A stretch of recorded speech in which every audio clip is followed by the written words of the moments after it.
Monsieur l'ambassadeur, bonjour. Bonjour. Merci d'avoir accepté cette invitation. Si nous avons invité aujourd'hui, c'est pour parler de votre carrière et faire ce lien qui fait écho avec les valeurs de la banque, avec un engagement de long terme, avec de vraies convictions, et puis aussi de l'audace, il faut savoir le dire. Est-ce qu'aujourd'hui, je peux me permettre de vous demander comment vous êtes venu à exercer ce métier de cadre dirigeant de la haute fonction publique, d'abord au sein du ministère des Affaires étrangères et puis au sein de l'Union européenne? C'est un long parcours et une histoire très simple. J'ai passé le concours de l'ENA il y a très longtemps déjà, en 1973. J'étais alsacien, je faisais mon droit à Strasbourg. À l'époque, il y avait relativement peu de provinciaux qui rentraient à l'ENA. Et on m'avait expliqué qu'il faudrait que je passe par Sciences Po Paris. Et j'ai eu la chance, à 20 ans, d'être reçu à ce concours directement depuis Strasbourg. Et j'étais le premier Strasbourgeois à rentrer directement à l'ENA.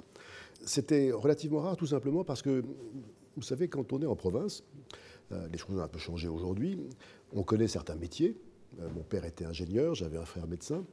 Mais par définition, en province, vous n'avez pas de conseiller d'État, vous n'avez pas d'ambassadeur. Donc ce sont des métiers qui n'existent pas, qui ont un caractère très abstrait. Et donc ce n'était pas entièrement naturel non plus. Mais encore une fois, c'était une époque où le service de l'État apparaissait comme une des choses les plus nobles que l'on puisse faire. Une vraie recherche de l'excellence donc à travers ce parcours. Excellence qui d'ailleurs fait résonance avec l'exigence que nous appliquons nous au sein de la Banque transatlantique. Est-ce qu'aujourd'hui ce mot est porteur de sens pour vous? Dans le métier que j'ai exercé, on s'attache à l'excellence parce que l'excellence, ça veut dire la qualité de votre analyse des situations diplomatiques, la qualité de l'argumentation que vous développez, la performance que vous réalisez dans la persuasion des partenaires et finalement dans le compromis que vous gagnez. C'est une affaire d'excellence. À la Fondation de France, l'excellence est une notion centrale parce que ce qui nous motive profondément, c'est de rendre l'excellence accessible à tous. Tout au long de vos carrières, j'imagine qu'avec les différents rôles que vous avez au sein de l'État, vous avez dû traverser des crises, plus ou moins majeures, et qu'à travers ces crises, vous avez dû garder la fidélité dans la mission d'État que vous évoquiez, qui vous a animé pendant toutes ces années, mais également la fidélité à vos valeurs, à vos convictions. Et comment est-ce que vous avez pu composer pendant toutes ces années entre l'opposition ou pas, entre vos valeurs et puis l'engagement auprès de l'État et de l'institution? Nous sommes dans un système en France qui n'est pas le système américain, caractérisé par le système des dépouilles, où l'administration qui rentre en place remplace la plupart des hauts fonctionnaires. La tradition française, c'est que le fonctionnaire reste en place et simplement manifeste sa loyauté en continuant à servir le gouvernement. Pendant ces 50 dernières années, l'État a toujours été mené de manière démocratique. Il y a eu des alternances et donc des changements de position sur certains sujets. Mais à aucun moment, je n'ai eu le sentiment qu'en adaptant mon comportement et le travail que je pouvais mettre en œuvre pour servir les gouvernements successifs, je me mettais en contradiction avec moi-même et a fortiori en délicatesse avec des valeurs et des principes. Dans la diplomatie, et en particulier dans les affaires européennes, les intérêts que défend la France correspondent à des invariants qui ont traversé la période. Tout simplement parce que les intérêts français correspondent à sa géographie, son économie, son statut, son rang de membre permanent du Conseil de sécurité. Et donc, en réalité, il y a très peu de marge et de différence entre des gouvernements successifs appartenant à des majorités différentes. Mais ça peut exister néanmoins. Et le devoir du fonctionnaire, c'est de mettre la même loyauté, la même intelligence, si possible, le même talent, s'il en a, au service de chacune des positions successives. Ces zones d'influence que vous avez dû mener se sont faites plutôt dans la discrétion. Alors ça a été voulu peut-être par l'époque, puisqu'aujourd'hui nous sommes dans une ère où la communication est très présente. Mais est-ce que pour vous cette discrétion a été un atout majeur pour mener l'influence qui a été nécessaire pour amener à bien vos missions? Sur ce point, j'ai des convictions assez arrêtées, inspirées de mon expérience. Une transparence complète est antinomique de la diplomatie. Vous avez besoin de discrétion lorsque vous négociez avec un partenaire. Ce que j'ai toujours eu à cœur de faire, c'est d'expliquer les raisons pour lesquelles telle décision a été prise, pourquoi la solution est celle-ci et pas une autre. Nous avons un besoin de transparence, d'explication, de rendre compréhensible ce qui est décidé.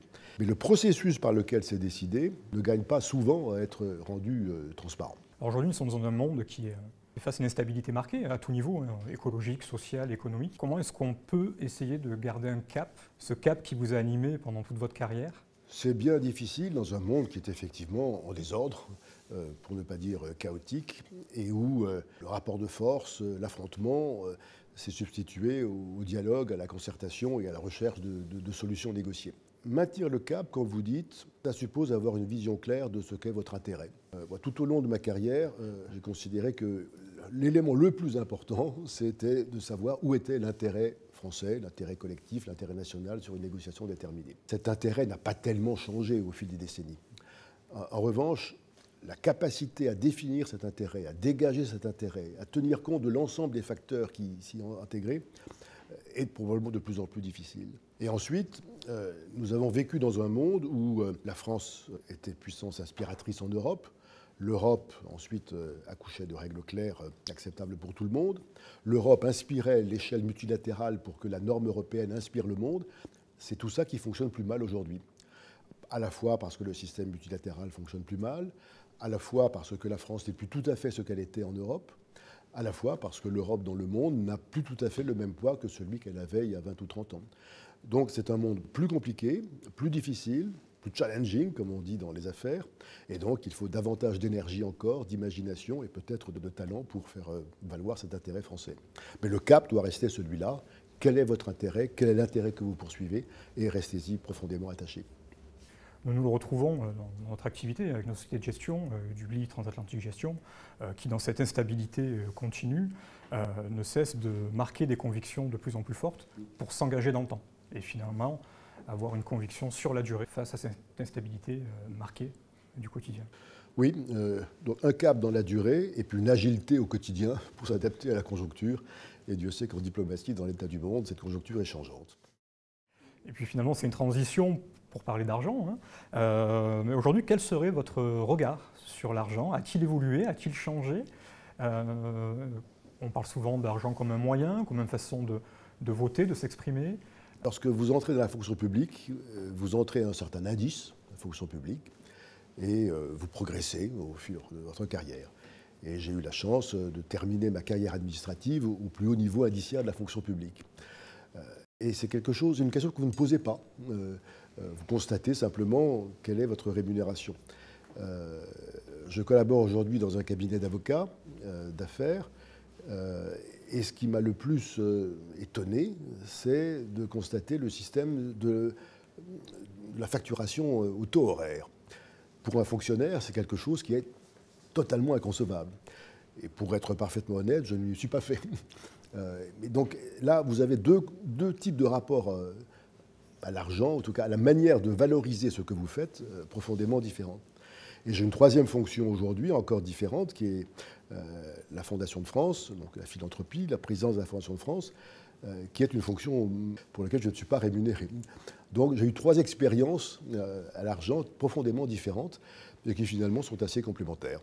Nous, le sens, c'est se dire que finalement aujourd'hui, l'argent n'est plus vu comme un simple capital dans nos sociétés, et c'est que finalement, c'est donner, utiliser cet argent comme étant un moyen de donner du sens et de la valeur à ses choix et faire corroborer choix et valeurs.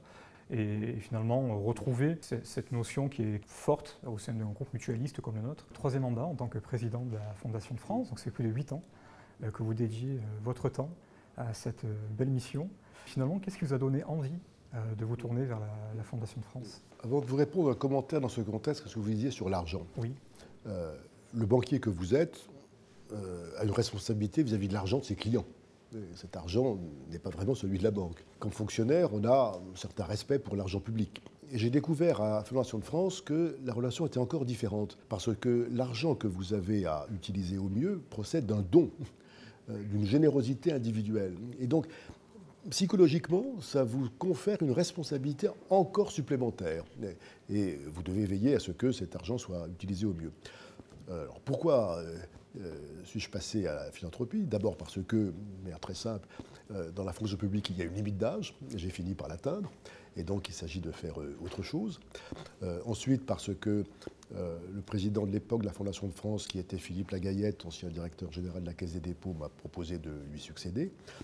Et enfin, parce que j'ai trouvé à la Fondation de France à la fois des valeurs d'engagement que vous avez évoquées, et aussi une ouverture de champ qui m'a rappelé ma carrière diplomatique, et notamment européenne. Le propre de la Fondation de France, qui se dit la fondation de toutes les causes, c'est que vous vous occupez aussi bien d'éducation, de recherche, de coopération internationale, de culture, de même qu'à Bruxelles, vous occupez pratiquement tous les sujets relevant de l'intérêt national. Donc voilà quel a été mon cheminement. Nous vous rejoignons sur le sujet de la philanthropie, puisqu'à la Banque transatlantique, la philanthropie est également structurée avec nos clients et nous les accompagnons sur la durée pour lui donner du sens. Intéressant ce que vous dites, les accompagner sur la durée. Parce que jadis, pendant longtemps, le geste philanthropique était un geste de fin de carrière, pour ne pas dire de fin d'existence. Aujourd'hui, ce qui me frappe chez les créateurs de fondations, comme vous savez sans doute que la Fondation de France regroupe près de 1000 fondations sous son égide, de fondations abritées, c'est qu'il y a un très grand nombre de jeunes chefs d'entreprise, start-upers comme on dit, qui, à l'occasion de la vente de leur première entreprise, 35 ans en général, consacrent une partie du produit de cette vente à créer une fondation à leur nom. Et pour le reste, relancent une deuxième ou une troisième société. C'est assez différent de ce que nous avions connu il y a 20 ou 30 ans. Et aujourd'hui, la démarche philanthropique intéresse manifestement aussi bien ce type de personnalité et de chef d'entreprise que quelqu'un qui, au terme de sa carrière, consacre son pécule de départ en retraite à créer une fondation personnelle. Et on rejoint pleinement l'évolution que nous également nous constatons sur la transmission, puisqu'aujourd'hui cette transmission sort du cadre purement économique qu'on a connu jusqu'alors. Et donc j'ai le sentiment, d'après ce que vous me décrivez, que vous partagez cette valeur de la Banque transatlantique, où la transmission est vue au-delà de l'aspect financier. Oui, la transmission est une valeur, un principe qui est au cœur de la philanthropie. D'abord, vous transmettez le fruit de votre carrière, un avoir, une compétence, du temps, et vous acceptez de le transmettre à autrui. C'est un acte de confiance finalement. Et il y a un lien très fort entre transmission et confiance. Il faut transmettre ce qui mérite de l'être. Et la notion d'excellence que vous aviez certainement en tête est très proche de cette valeur de transmission et de confiance. Et enfin, il y a une dernière dimension, c'est la dimension jeunesse. La philanthropie est un acte de confiance dans l'avenir. Vous pensez que les générations à venir pourront faire fructifier cette transmission, cet héritage que vous représentez et tout ce que vous mettez à leur disposition en termes de compétences et d'expérience acquises. Donc, transmission, confiance, jeunesse, excellence, à mon avis, ce sont des termes qui gravitent autour de la philanthropie dans son ensemble. Et je crois qu'effectivement, votre établissement attache beaucoup d'importance à ces valeurs mêmes. Monsieur l'ambassadeur, vous évoquez la jeunesse, qui est une valeur importante. Aujourd'hui, imaginons qu'un jeune vienne vous voir, qui souhaite s'engager sur un projet. Quel conseil vous donneriez pour réaliser ces engagements? Sa première question sera quel choix de carrière et de métier. J'ai l'habitude de leur répondre d'abord, dotez-vous d'une vraie compétence, d'une vraie expertise. À vous de la choisir. Évitez de choisir en cédant aux effets de mode. Mais cultivez une véritable compétence. Et ensuite, à la manière de la valoriser, de la transmettre, à en faire la base de votre engagement. Méfiez-vous d'un engagement un peu abstrait, tous azimuts, qui ne reposerait pas sur une compétence, une expertise que vous auriez d'abord acquise. Donc, j'insisterai sur la nécessité d'abord d'investir dans sa formation. Monsieur l'ambassadeur, je vous remercie pour cet échange et je crois que vous incarnez, à travers les mots et votre carrière, discrètement et avec engagement, les valeurs de la banque. Je ne serais pas resté fidèle à votre banque depuis 30 ans si j'avais eu le sentiment qu'elle bafouait ses valeurs. Merci pour ce partage, monsieur l'ambassadeur, et je vous invite à continuer avec ce petit déjeuner. Merci encore pour cet échange.